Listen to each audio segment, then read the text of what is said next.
कोई भी स्त्री चाहे जितना श्रृंगार कर ले, उसका श्रृंगार तब तक अधूरा है जब तक उसके चाहने वाले की नज़र उस पर न पड़े। ठीक उसी प्रकार कोई भी व्यक्ति चाहे जितनी ऊंची ऊंची डिग्रियां ले ले, उसकी शिक्षा तब तक अधूरी है जब तक वह समाज जिसमें वह रह रहा है या वह राष्ट्र जिसमें वह रह रहा है को प्रत्यक्ष या परोक्ष रूप से लाभ न पहुंचे। ठीक उसी प्रकार उस शिक्षक की शिक्षा तब तक अधूरी है जब तक जिन बच्चों को वह शिक्षित कर रहा है वे उसकी बात भली भांति समझ नहीं लेते।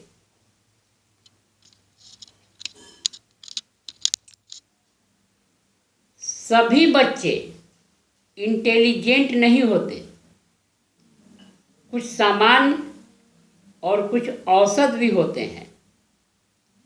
ये सामान्य और औसत बच्चे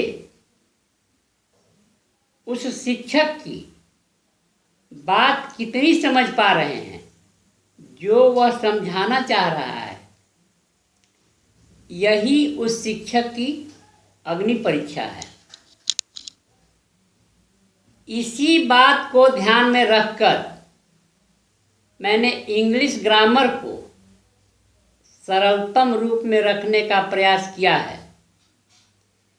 इसमें मैं कितना सक्षम हूँ, मैं कितना सफल हो पाता हूँ, आपको कितना लाभ पहुँचता है, कितने लोग इससे लाभान्वित हो पाते हैं, यही मेरी अग्नि परीक्षा है। इंग्लिश इन ईजी के फर्स्ट चैप्टर अर्थात पहले अध्याय में सबसे पहले हम चर्चा करेंगे ए, एन और द के बारे में, जिन्हें हम आर्टिकल कहते हैं। क्योंकि यह वीडियो मैं जूनियर बच्चों के लिए बना रहा हूँ, अतः आर्टिकल ए, एन और द के बारे में विस्तार से चर्चा न कर मैं संक्षेप में चर्चा कर रहा हूँ। कारण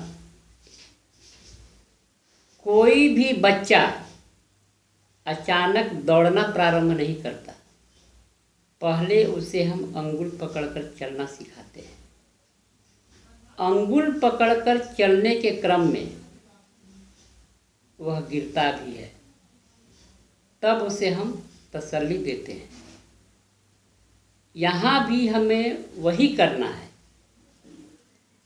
अंग्रेजी लिखने के क्रम में प्रारंभ में गलती होना स्वाभाविक है,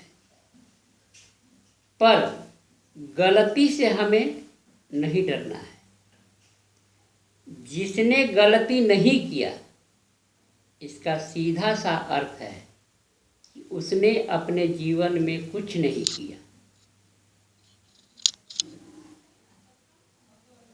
करत करत अभ्यास ते जड़मति होत सुजान, रसरी आवत जात ते शील पे पड़त निशान। जब आप अपना प्रयास जारी रखेंगे तभी कुछ कर पाएंगे,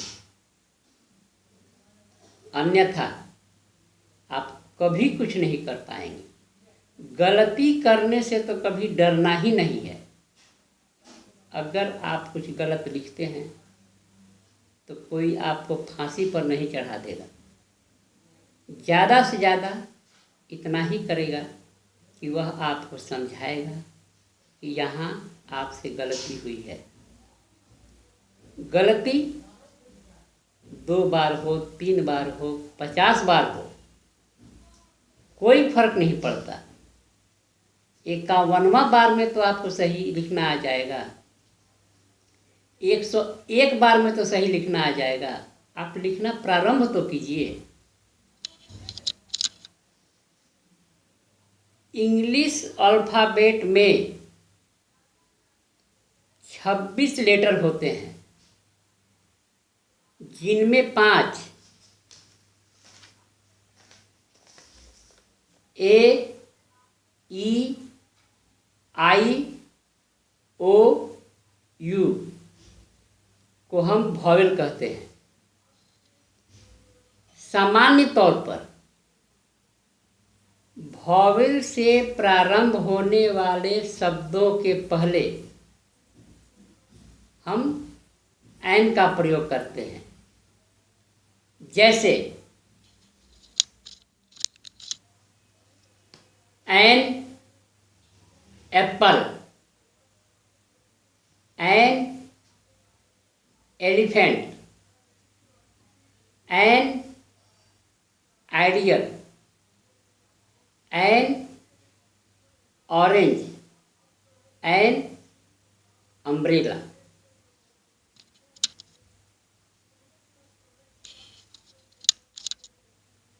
पर यह नियम हर जगह लागू नहीं होता। जैसे हम एन यूरोपियन नहीं लिख सकते, एन यूनिवर्सिटी हम नहीं लिख सकते, एन यूनियन हम नहीं लिख सकते। इसी बात को ध्यान में रखते हुए मैंने इसे और सरलतम रूप में प्रस्तुत करने का प्रयास किया है। हिंदी वर्णमाला में 12 वर्ण, जिन्हें हम स्वर कहते हैं, अ, आ, ह्रस्व ई, दीर्घ ई, उ, दीर्घ ऊ, ए, ऐ, ओ, औ, अं, अ। इन्हें हम स्वर कहते हैं। शेष क से ज्ञ तक को व्यंजन वर्ण कहते हैं। अंग्रेजी के किसी भी शब्द को सबसे पहले हम हिंदी में लिख लेंगे। हिंदी में लिखने के बाद जिन शब्दों का प्रारंभ हिंदी के स्वर वर्ण से हुआ है, उसके पहले हम एन लगा देंगे। यही एन का प्रयोग का सबसे सरलतम रूप है। शेष के पहले कहने का अर्थात ये कि व्यंजन वर्ण से प्रारंभ होने वाले किसी भी शब्द के पहले हम ए का प्रयोग करेंगे। सभी जगह हम ए का प्रयोग क्यों नहीं कर सकते? बहुत साधारण सी बात है। अंग्रेजों के अंग्रेजी उच्चारण का तरीका हमसे बिल्कुल ही भिन्न होता है। हम जिस तरह से कहते हैं एप्पल, वो नहीं कह सकते। एप्पल बोल दिए। अब एप्पल से पहले उन्होंने एक कहा या नहीं कहा, यह स्पष्ट नहीं हो पाया। अतः वह भाव भी स्पष्ट नहीं हो पाया जो उन्होंने व्यक्त करना चाहा था,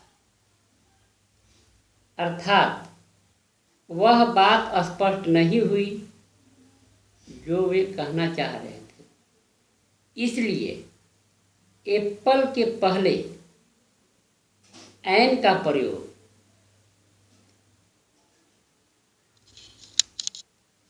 एप्पल और ए के बीच में दूरी बढ़ाने का काम करता है, क्योंकि दोनों ही स्वर वर्ण होते हैं, तो दोनों स्वर वर्ण संयुक्त वर्ण बन जाते हैं।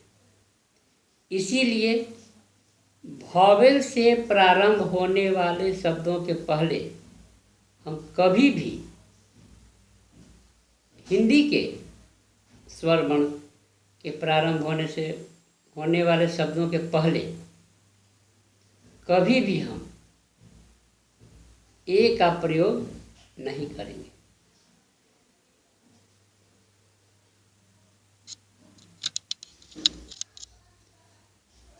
अब हम चर्चा करते हैं आर्टिकल THE द के बारे में। तो द के बारे में मैं स्पष्ट कर दूं कि द का प्रयोग कहीं भी किसी भी शब्द पर जोर देने के लिए किया जाता है, उसे विशेष बनाने के लिए किया जाता है। जब कोई खास बात हो तो वहाँ द का प्रयोग होता है।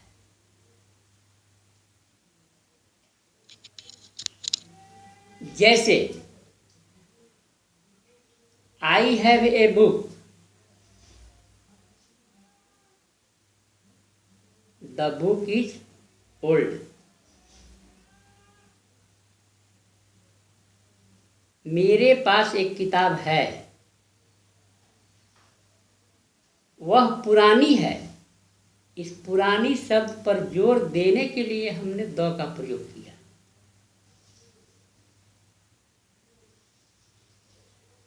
दूसरा उदाहरण, that is a cow, the cow is white. वह एक गाय है, गाय सफेद है। सफेद पर बल देने के लिए हमने द का प्रयोग किया।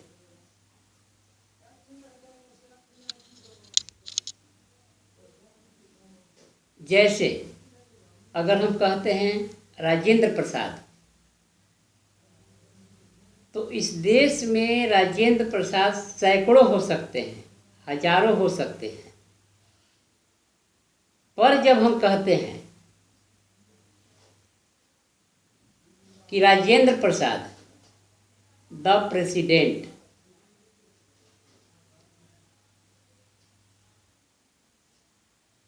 तो वह सिर्फ एक ही हैं, राष्ट्रपति डॉक्टर राजेंद्र प्रसाद। अगर हम कहते हैं द अर्थ, पृथ्वी, पृथ्वी एक ही है। The moon, the sky. जहाँ भी विशेष की बात आ जाएगी वहाँ द का प्रयोग होगा।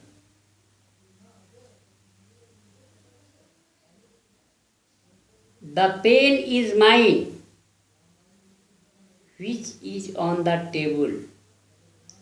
वह कलम मेरी है जो टेबल पर है। टेबल के अलावा अगर कहीं कोई पेन है तो वह मेरी नहीं है। मैंने सिर्फ टेबल पर जो पेन है उसकी बात की है, और इसी के लिए मैंने द का प्रयोग किया।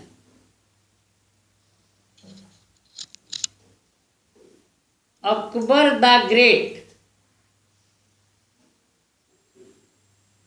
अकबर द ग्रेट कहने का अर्थ ये हुआ कि मुगल साम्राज्य के शासक अकबर अशोका द ग्रेट उसी तरह से the battle of Kargil, Kargil का युद्ध, the battle of Panipat, Panipat का युद्ध,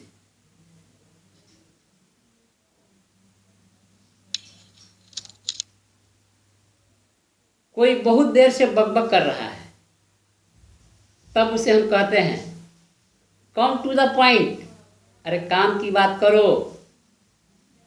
जब हम काम की बात पर जोर देते हैं तब वहाँ हम द का प्रयोग करते हैं। जैसे दिल्ली भारत की राजधानी है,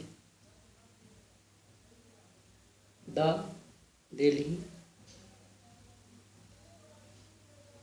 ऐतिहासिक स्थान भी है, इसलिए द दिल्ली। किसी भी तरह से अगर उस पर जोर पड़ता है, जोर देना है, तो हम वहाँ द का प्रयोग करेंगे।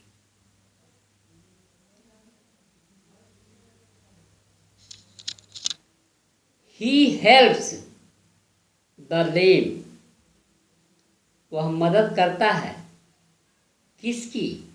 लंगड़ों की। लंगड़े शब्द पर हमें जब जोर देने की आवश्यकता महसूस हुई तब हमने कहा द लेम। तो जहाँ भी आपको महसूस हो कि हमें उस शब्द पर जोर देना है, वहाँ द का प्रयोग कीजिए। मैं वीडियो को न लाइक करने की बात करता हूँ, न शेयर करने की बात करता हूँ, न सब्सक्राइब करने की बात करता हूँ। मैं अपने प्रयास में कितना सफल हूँ, यह इस बात पर निर्भर करता है कि आप मेरी बात कितनी समझ पाए, आपको इससे कितना लाभ पहुँचा और आप इससे कितना लाभ किसी को पहुँचा सकते हैं। अगर आपको लगा कि हाँ आपको इससे कुछ लाभ हुआ है, तो मैं बस इतना ही कहूँगा कि अगर मेरी बात आपको समझ में आ रही है तो यही बात औरों को समझने का मौका दीजिए।